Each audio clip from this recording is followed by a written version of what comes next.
Forward down the right-hand side by highly rated Fulham teenager Fabio Carvalho. If you missed the team news coming into the game, just one change for Fulham. It comes at left back, Joe Bryan replacing Anthony Robinson, who's the latest victim of an illness that has swept through the camp in recent weeks. On that note, captain Tom Kearney, who's not been involved in the last couple of games, he is back amongst the substitutes for Bournemouth, of course managed by former Fulham boss Scott Parker, who left Craven Cottage upon relegation last season and now has pitched up at their championship rivals. He makes 3 changes from the side that drew with Coventry last time out. It was a 2-2 draw at the Vitality. Emiliano Marcondes makes his first start since August, replacing the suspended Jefferson Lerma.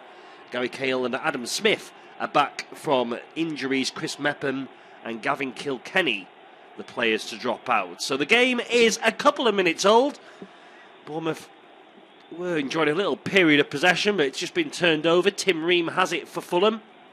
Finds Tosin Adarabioyo, who takes a chance being closed down by the ever hard-working Dominic Solanke. Adarabioyo backed his control, and he was right to do so in the end. It's now Adam Smith, though, for Bournemouth, who we think is operating at left back this evening. Usually plays on the right, but he's on the other side of the pitch with Stacey on the right and Cahill forming the central defensive partnership with Steve Cook. Plenty of experience at the heart of that Bournemouth backline, and Cahill, the former England international, is in possession. Rolls it across to Cook. Now Philip Billing just taking a little bit of a chance there as he switches the ball out to the right-hand side. Stacey gets there, finds Jayden Anthony, who returns it to Jack Stacey. That's where the attack breaks down, and just for a second it looked like Naskins Cabano might get on the end of the loose ball, but it did have enough pace on it to carry out a play for what will be a Bournemouth throw-in deep inside their own half. Fulham 0, Bournemouth 0 then. Really mouth-watering match this to kick off the championship weekend. By far and away the two best teams in the division so far this season, as Marcondes, who was promoted with Brentford last term, driving forward now for Bournemouth, and he's picked out a really good ball. Finds Smith, edge of the area, he takes a shot on Adam Smith. It's a comfortable save in the end for Marek Rodak, diving to his left-hand side, but it was a swift Bournemouth counter-attack spearheaded by Emiliano Marcondes. Drove forward from the halfway line to the edge of the penalty area, and he didn't panic. Marcondes waited and picked the right ball to find Smith, who couldn't provide the finish. At the other end, though, Cabano breaking into the area for Fulham. The angle was against him, but he draws a decent save from Mark Travers, who had to get down at his near post and turn it behind for the game's first corner. Cabano, all his own work from the left-hand side. It was a little bit haphazardous defensively from Bournemouth. Philip Billing in the end didn't want to put a challenge in once he was forced into the penalty area, and Cabano was able to get the shot away in towards the near post, but Mark Travers did well to get down with his right hand to turn it behind for a corner, which will be taken by Jean-Michel Seri. The Frenchman goes short to Cabano, who cuts inside with his right boot, and it's a dangerous ball in. Cross comes shot from Cabano, aimed in towards Alexander Mitrovic. It was flicked over the top by a Bournemouth defender. Steve Cook, I think it was, got his head to the ball. But I wonder, because Mitrovic is complaining to the referee, I think he's been penalised in behind Cook. There was just a nudge in the back on Gary Cahill, and maybe an offside as well against Alexander Mitrovic, who is, of course, the Championship's leading scorer. 21 goals in 19 appearances in the league so far this season for the Serbia international, who also scored the goal to help his country qualify automatically for next year's World Cup at the expense of Portugal. He's in the form of his career. As Bournemouth now coming forward, it's Smith down the left-hand side. He's too strong there for Carvalho.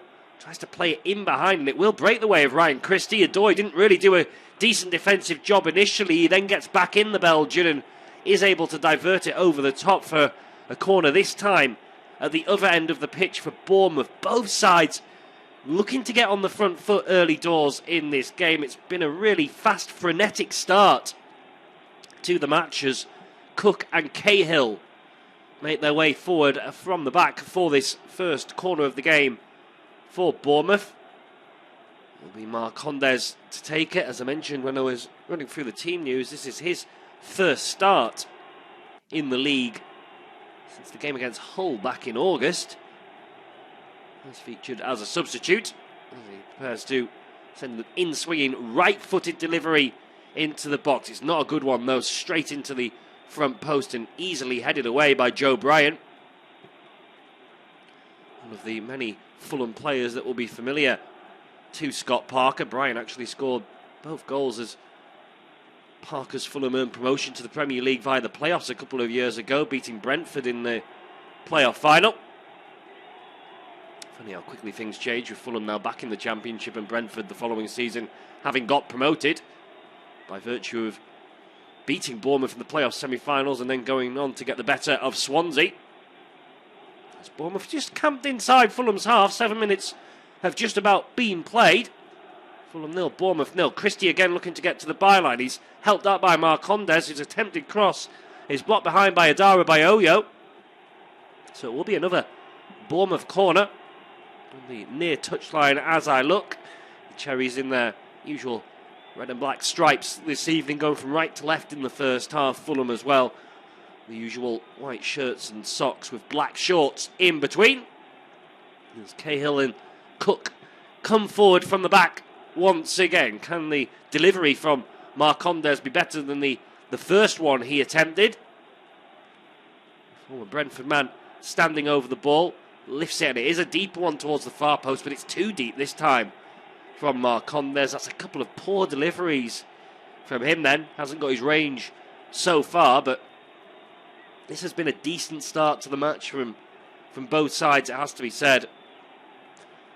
No fear, no looking to sit back and feel your way into the game. Fulham have a number of players actually involved who may have a little bit of a point to prove to the Bournemouth manager Scott Parker, because they weren't used as regularly as they probably felt they should have been in the Premier League last season. The likes of Mitrovic and Seri and the man on the ball now, Naskins Cabano, who was actually sent out on loan during the second half of the season to Middlesbrough. So they'll really want to get one over their old boss, and likewise I'm sure Scott Parker would want to show his former team exactly what they're missing, as Adara Bayoyo for Fulham works out to Dennis Adoy, another one who didn't really feature that regularly in the Premier League. Adara Bayoyo once more, he was a firm fixture following his arrival from Manchester City in the summer of 2020. Bournemouth with a bit of defending to do with Cahill, who I think was quite aware how close Mitrovic was to him, but he was able to hook the ball clear towards the halfway line.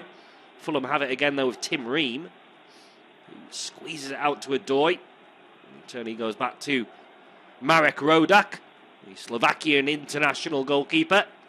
Flips a left-footed ball up towards the halfway line. Stacey gets his head to it for Bournemouth, but Fulham quickly turn possession over once again. Cabano into Bryan. He goes infield to Seri. Just Fulham starting to settle into a bit of a groove in terms of possession. Ream into the feet of Harrison Reed. Joe Bryan now back towards Tim Ream once more. He will switch it with his left foot out to the right-hand side. It's an accurate ball as well, and well controlled by Harry Wilson, who drifts back in field. Adara Bayoyo back into Tim Ream once again. Gets an incisive ball forward from the American. Finds Reed and out to Adoy on the right-hand side it goes. Lovely little flick from Carvalho. He then gets the break of the ball. Perhaps deserves it. Steps away from Smith. Across on the cover though is Lewis Cook. And he also prevents the corner there. The Bournemouth midfielder.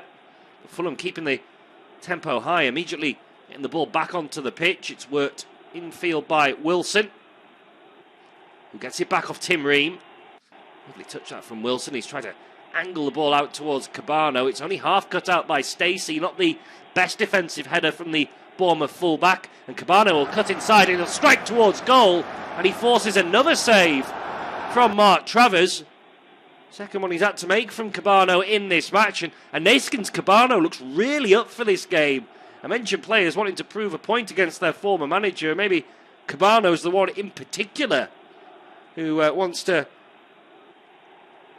really reminds Scott Parker what he was missing and what he chose to ignore for large parts last season. Fulham still have the pressure on with his corner. Seri deep towards the far post. Adara Bayoyo heads it back across goal. Carvalho swings it. There's another swing from Adoy. It's ricocheting around the 6-yard box. Somehow Bournemouth survive and are able to scramble it clear, but maybe Carvalho, possibly Adoy. They both had a crack at trying to get on the end of the ball. One of them at least will feel they possibly should have been firing at Fulham in front. There was a lot of bodies between the two Fulham protagonists and the goal. Fulham coming forward again. That's a lovely ball by Reed, and Cabano's touch is exquisite. He is really up for this game. He's taken on Stacey once again. His cross flicks off the head of Cahill. Travers comes out and punches half clear.